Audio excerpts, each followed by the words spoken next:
ब्राह्मी मुहूर्तम उत्थिष्टे स्वास्थ्य रक्षार्थम आयुष्या तत्र सर्वेष्ठा सेंटारसम समृक्षा मधुसूदनम। ইয়াৰ অৰ্থটো হৈছে এইটো যে যিবিলাক মানুহে বেমাৰৰ পৰা মুক্ত আছে, যাৰ কোনো বেমাৰ নাই আৰু এটা দীৰ্ঘ জীৱন পাবলৈ বিচাৰে, সেইবিলাক মানুহেও ব্ৰহ্ম মুহূৰ্তত উঠিব লাগে।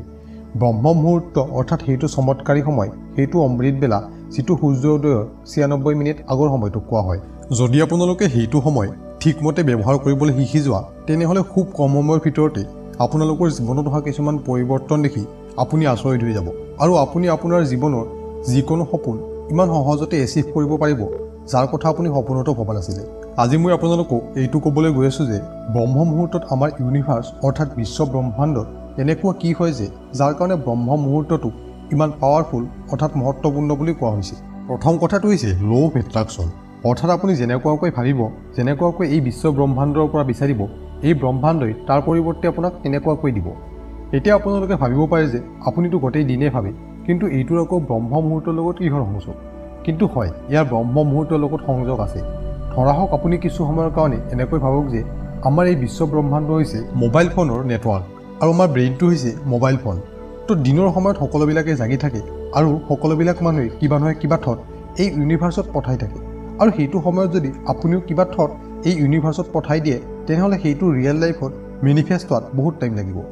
কিন্তু পুৱাৰ সময়ত অৰ্থাৎ ব্ৰহ্ম মুহূৰ্তত প্ৰায় সকলোবিলাক মানুহে শুই থাকে আৰু সেইটো সময়ত ইউনিভাৰ্ছৰ ফ্ৰিকুৱেঞ্চি লেভেল বহুত কম হৈ থাকে।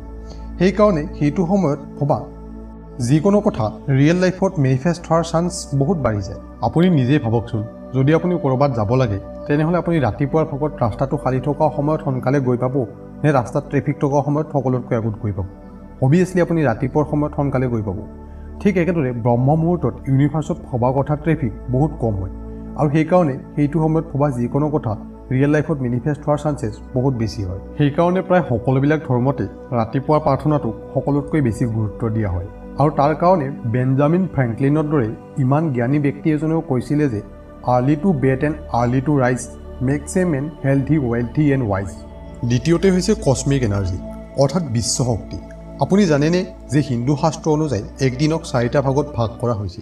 ধৰা হ'ল যে যদি সূৰ্য অস্ত 6টা বজাত হয়, তেনেহ'লে 6ৰ পৰা 9টালৈকে ৰুদ্ৰকাল, এইটো সময়ত কেতিয়াও শুব নালাগে। 9ৰ পৰা 12টালৈকে ৰাক্ষস কাল, এইটো সময়ত কেতিয়াও জাগি থাকিব নালাগে।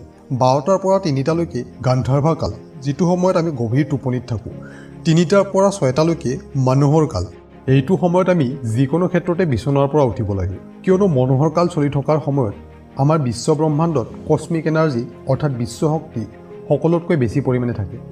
বিশ্ব শক্তি আমাৰ এই বিশ্ব ব্ৰহ্মাণ্ডখন সুচাৰুৰূপে চলাই আছে। যেতিয়া আমি টোপনি যাওঁ, তেতিয়া আমাৰ শৰীৰত বহুত কম মাত্ৰাত কছমিক এনাৰ্জিৰ প্ৰৱেশ হয়, যাতে আমি আগৰ দিন ৰাতিপুৱা উঠি ফ্ৰেছ থাকিব পাৰোঁ আৰু দিনৰ সকলোবিলাক কাম সুচাৰুৰূপে কৰিব পাৰোঁ। কিন্তু মেডিটেশ্যনৰ দ্বাৰা আমাৰ এই ব্ৰহ্মাণ্ডই আমাক বহুত বেছি পৰিমাণে কছমিক এনাৰ্জি দিয়ে।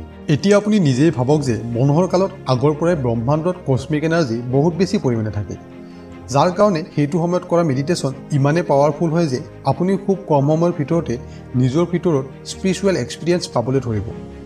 আপোনাৰ বিশ্ব শক্তিৰ লেভেল ইমানেই বাঢ়িব যে আপুনি আপোনাৰ ধ্যান, বুদ্ধি আৰু একাগ্ৰতা আপুনি নিজৰ তাত দেখিবলৈ পাব।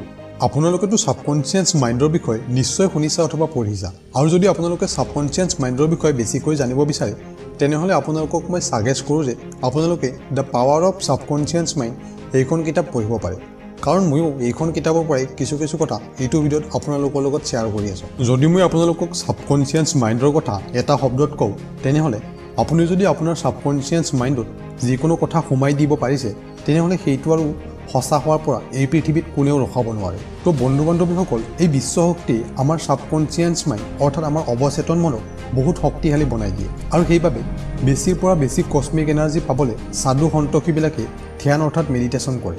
আৰু কছমিক এনাৰ্জি পাবলৈ হ'লে যে অকল ধ্যানে কৰিব লাগিব সেইটো একেবাৰে নহয়। যদি আপোনালোকে প্ৰেজেণ্ট অৰ্থাৎ বাস্তৱিকতাত থাকিবলৈ শিকি যায়, তেনেহ'লে মেডিটেশ্যনৰ সমানে কছমিক এনাৰ্জি পোৱা যায়।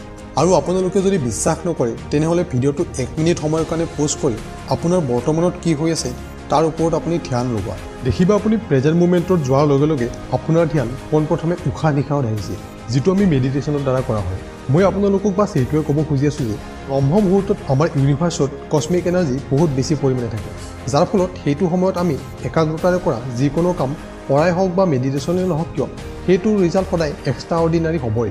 তো আপোনালোকে আজিৰ পৰা এইটোৱে প্ৰমিছ কৰা যে লগা হ'লে দুনিয়া উলট পালট হৈ নাযাওক কিয় আপোনালোকক যাতে 4টা বজাত উঠাৰ পৰা কোনেও ৰখাব নোৱাৰে আৰু এইটো আপোনালোকে কেইদিনমানৰ কাৰণে কৰি চাব লগা হ'লে তাৰপিছত আপোনাৰ এনাৰ্জি লেভেল কনচেনট্ৰেশ্যন পাৱাৰ ইমানে বাঢ়িব যে আপুনি গোটেই দিন নিজকে ইমানে ফ্ৰেছ ফিল কৰিব যে আপোনাক আৰু তাৰপিছত ব্ৰহ্ম মুহূৰ্তত উঠাৰ পৰা কোনেও ৰখাব নোৱাৰিব তো বন্ধু বান্ধৱীসকল ভিডিঅ'টো ভাল লাগিলে লাইক কৰিব শ্বেয়াৰ কৰিব যাতে আপোনাৰ কোনোবা বেলেগ বন্ধু বান্ধৱীও এইখিনি কথা জানিব পাৰে আৰু চেনেলটো ছাবস্ক্ৰাইব কৰিবলৈ নাপাহৰিব পিছত আকৌ এটা নতুন ভিডিঅ'ৰ সৈতে আপোনালোকৰ মাজত উপস্থিত হ'ম তেতিয়ালৈকে ধন্যবাদ জয় আই অসম